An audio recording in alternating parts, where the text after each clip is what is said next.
AFC নারী football দাপটের সঙ্গে বাহরাইনকে হারিয়ে এএফসি নারী এশিয়ান কাপ বাছাই পর্ব শুরু করা বাংলাদেশের সামনে এবার সবচেয়ে বড় বাধা মিয়ানমার। স্বাগতিকদের হারিয়েই লক্ষ্য পূরণের পথে বড় লাফ দিতে চান মনিকা আফিদারা।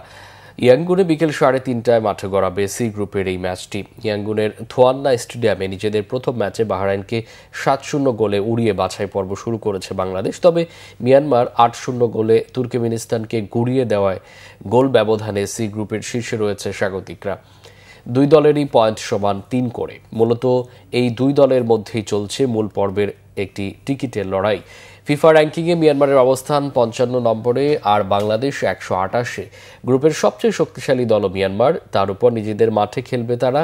5 বছর আগের সবশেষ দেখায় মিয়ানমারের কাছে তাদের মাঠে 5-0 গোলে বিধ্বস্ত হয়েছিল বাংলাদেশ। এবার অতীত ভুলের ম্যাচের চিত্র নতুন করে সাজাতে মারিয়া লাল সবুজ দলের ফুটবলাররা।